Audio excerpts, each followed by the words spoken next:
This is the Enchanted Forest. It literally is because its name in Spanish is Bosque Encantado, where in Tenerife, particularly in El Pijaral, a bit of protected forest within the Anaga UNESCO Biosphere Reserve, and we're about to hike into a fairy tale landscape that looks as if Jurassic Park was filmed here. The trail is mostly a narrow path, sometimes turning into a ditch that you'll have to navigate under a bridge made by contorted, twisted laurisilva branches. If it's been rainy or the ground is muddy, grippy shoes are a strategy worth considering before you visit. Speaking of visiting, there are strict rules for that. As it's a heavily regulated place, you need to book your visit in advance through the official app for all things Tenerife called Tenerife On. Booking is free, but slots fill up fast. Only 45 people are allowed on this trail per day. As a nature lover, I think these rules make sense, not just for this delicate microclimate that survived here for millions of years, but for us as visitors too. Overcrowding this forest will certainly lead to its demise.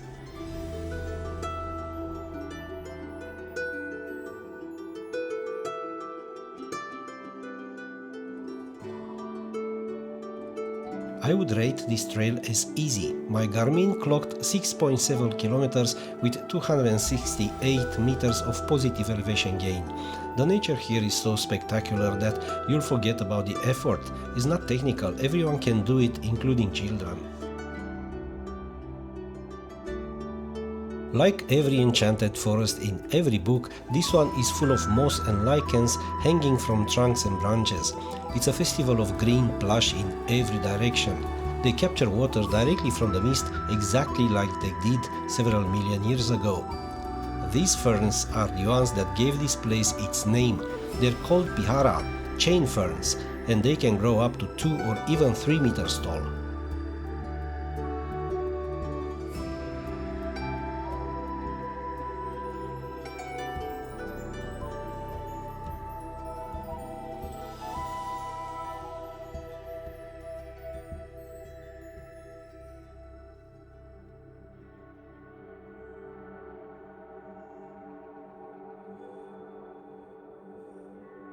On this trail you'll see steps carved in the bedrock on some uphill sections. Some of them are very old, dating back to when the Guanches, the original inhabitants of the island, roamed these forests.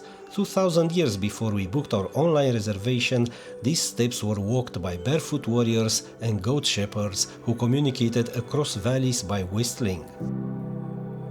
I'm sure you noticed that the trees in this forest don't follow the usual straight-up policy that applies to the canary pines in Corona Forestal. That's because their genetics are programmed to bend, contort and twist to find light, a valuable commodity here in the misty forests of Anaga. They also have to face the trade winds, so they grow in the direction of least resistance. The result is this rather artistic weave of wood spaghetti corridors.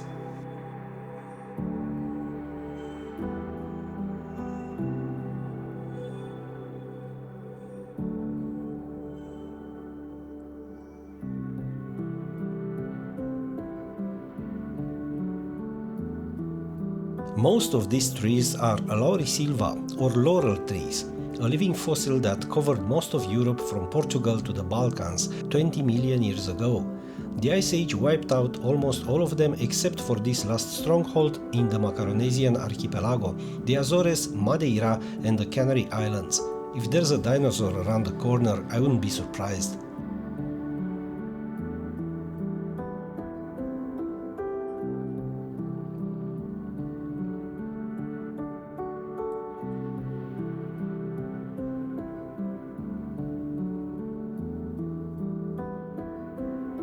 The trail continues winding through the forest until a small gap in the canopy allows a view over the beautiful Anaga coast and the Atlantic Ocean.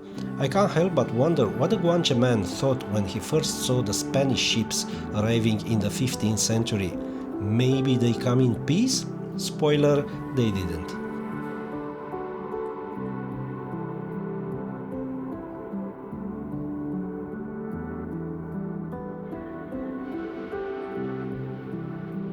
The The draping moss and the curtains hanging off the twisted branches offer endless photographic opportunities that will put your creativity to the test. If you're lucky, you'll catch one of those days with mist and haze in the morning, and you'll feel like you're in a cinematic fairy tale. We were there in October, it was really dry and the sun was relentless. Even so, the beauty of this landscape prevails.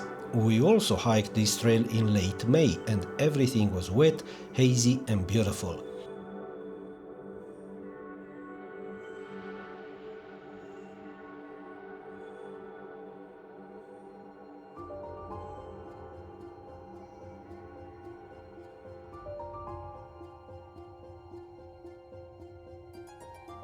This is Roque Anambro, a volcanic peak shooting straight up from the Laurisilva forest. It's a sign that the midway point is approaching.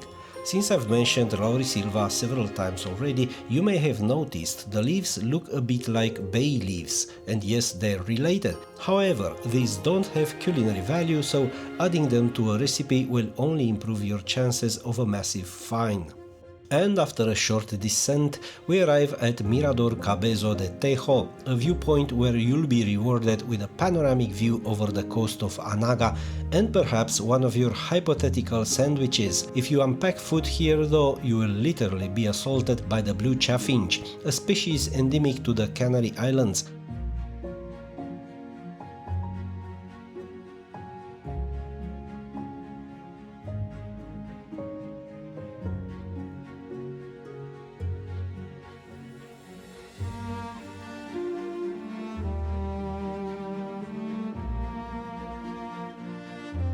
The trail turns from a narrow path to a forest dirt road, and the trees are bigger here, so walking through this forest is not just more of the same. There's a variety of landscapes after every corner of the winding road. I wonder if there's such a thing as ancestral memory. If so, this forest is a giant database packed with information from the tertiary era 20 million years ago.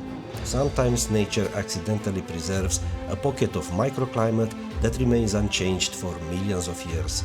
We're literally walking through a living museum.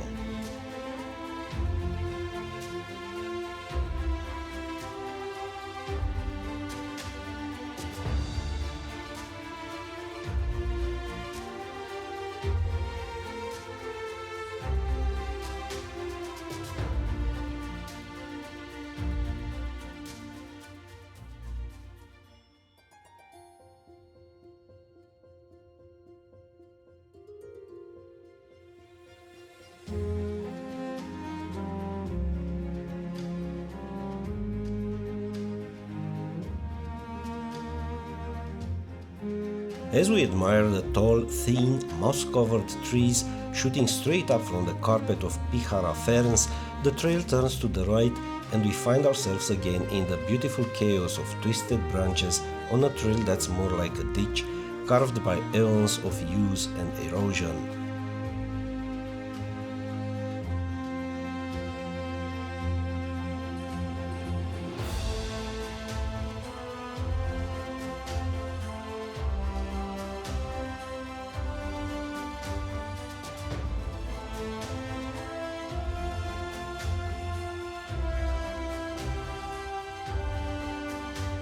We're approaching the end of the hike and the forest provides a great finale with gorgeous views that even the harsh sun can spoil. We enjoyed every bit and we'll definitely be back in May hoping for one of those misty mornings.